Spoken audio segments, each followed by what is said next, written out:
Hello my darklings, welcome back to my channel. I'm sorry I've been MIA for a little bit. Just to fill you guys in, I first want to apologize for not having posted a video in a while. I think it's been like almost 2 weeks now, and I was trying to get one out every week, but that just didn't work out. But I kind of want to explain to you guys why. So, I don't know if anybody who watches this channel is a writer, but if you are, then you probably know November is National Novel Writing Month. And for the past year, I've actually been working on a novel. So I'm still on my first draft. It's not finished yet. It's not really anything yet. But during the summer, I actually hit my goal of 80,000 words. And I thought that within that 80,000 words, I would definitely have the novel finished. Well, I did not. So once I hit that goal, even though I set a new goal for myself, I couldn't quite get started up on it again. Sort of the zeal was gone. I was very proud of myself for, reaching such a goal. But then I was, now what? So I sort of got into a slump where I wasn't writing anything, and I wasn't writing for 2 months. So when November came around, I made the decision that, you know what, I'm going to get this done. I'm going to finish this bitch. So, at the start of November, I set my word count goals. I got everything set up, and I started writing again. And then I promptly hurt my back.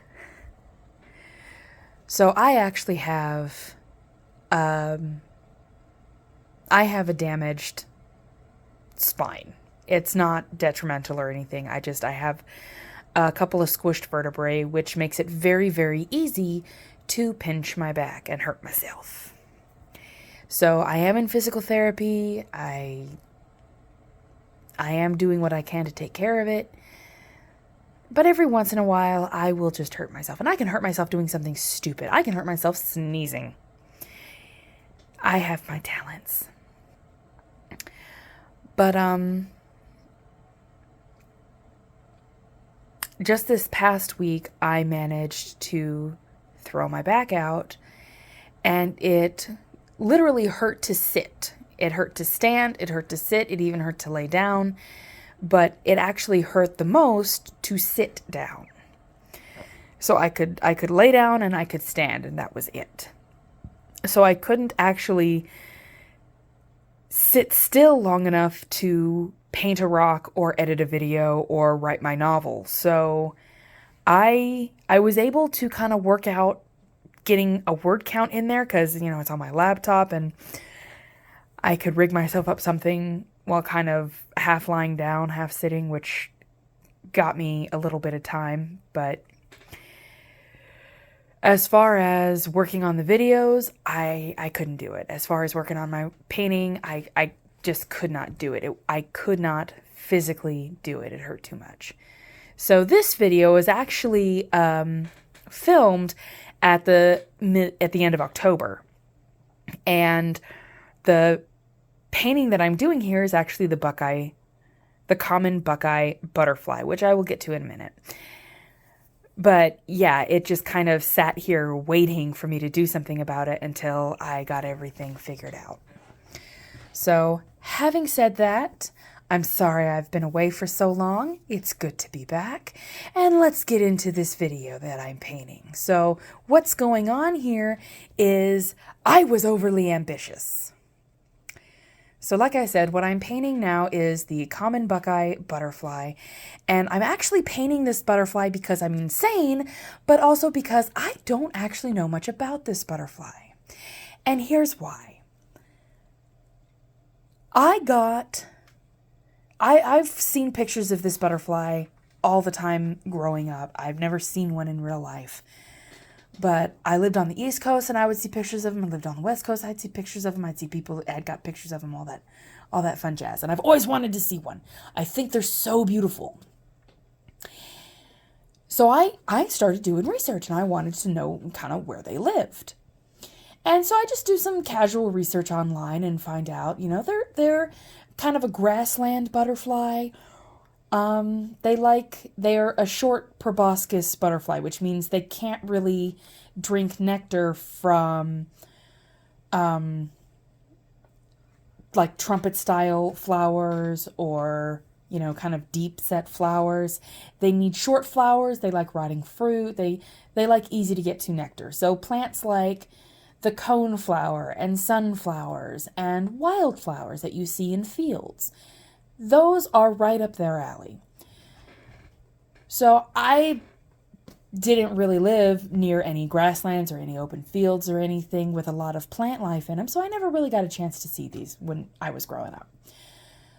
But then I bought a book. I bought a book on specifically Pacific Northwest insects because I wanted to get involved in the insect biodiversity in this region specifically because nobody really seems to be talking about it all that much. That's wonderful. Now, when I was reading this book, lo and behold, within its pages is the common Buckeye butterfly. And I'm not going to lie, people, I was a little bit infuriated by that because all of my information up to that point said these guys live sort of east of the Rockies. They're not supposed to be in my region at all. In fact, they're not even like all up in the East Coast. They're in more the southern states. It's a southern butterfly. They don't like the winter. They can't handle the cold. They're not a cold weather butterfly. They don't like it up here. So I was very flabbergasted to find the common Buckeye butterfly in my Pacific Northwest bug book. How dare? So I did some more research and the first question I asked was if they're migratory. And as a matter of fact, sort of yes and sort of no was legit the most accurate answer I got. So these guys, they're not migratory in the sense that like the monarch butterfly is migratory, but they do tend to travel through the season. So these guys, like I said, they like the warm weather. But in the summer, in the late summer, when the southern states are getting super duper hot and the northern states are just getting nice and little hot, they will migrate north.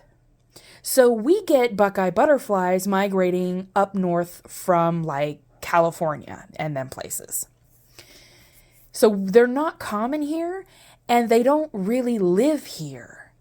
In the Pacific Northwest where I'm at, these guys sort of kind of just make a day trip of it.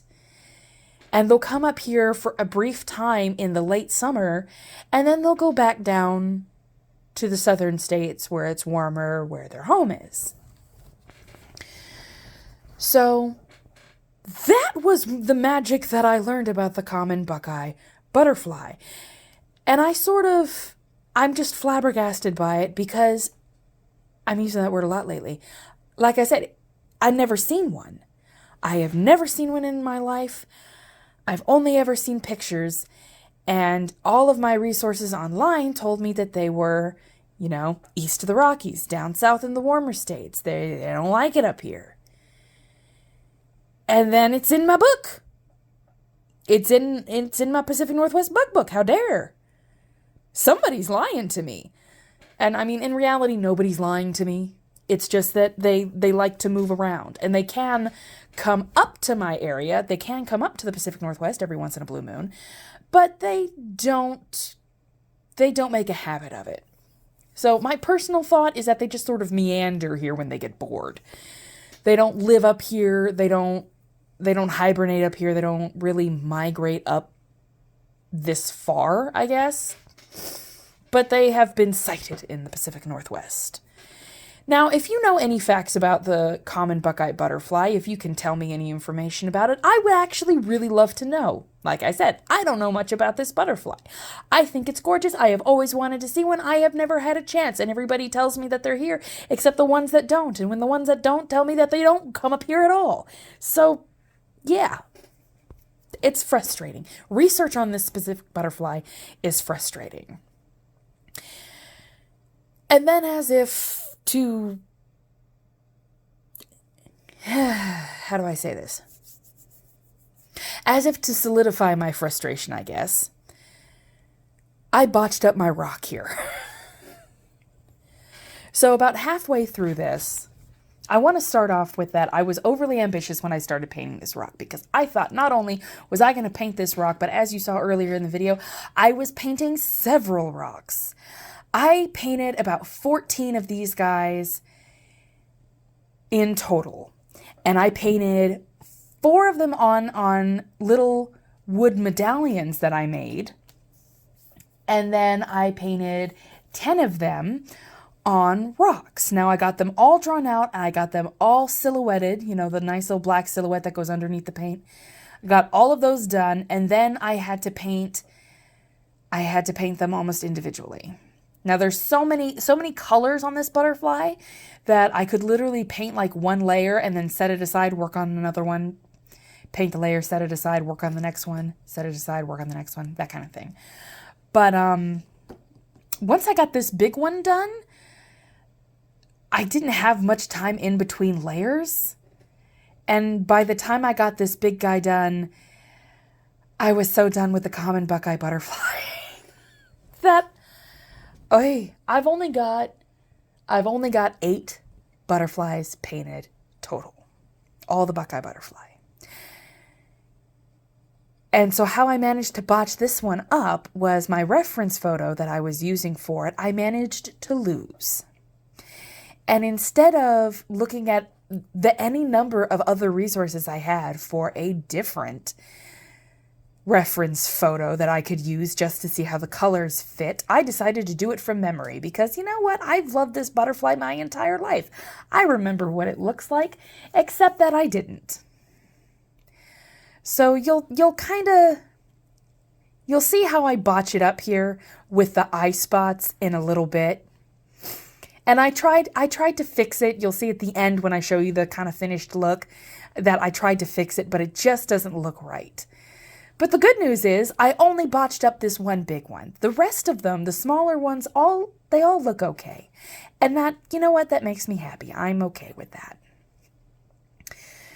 So I guess it's an art imitates life thing. You know what, I don't know.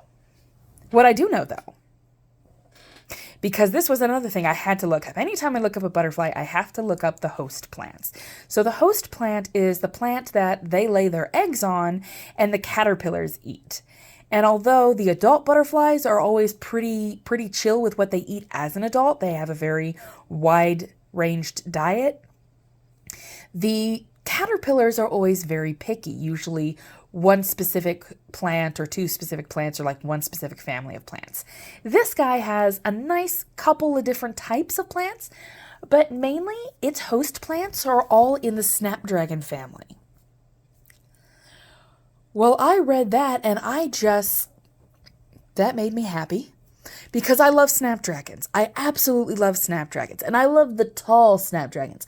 I like those cute little dwarf snapdragons too. They're adorable, but I really love the big, tall, stalk snapdragons. So next year, I'm just going to go hog wild, and I am going to plant all the snapdragons I can get my hands on, because I want these guys to come into my neighborhood. Even if I have to go out there in 100-degree August weather, I want to see one of these if I can. Now, I haven't seen one yet. They're probably not going to show up, but my golly, I'm going to try.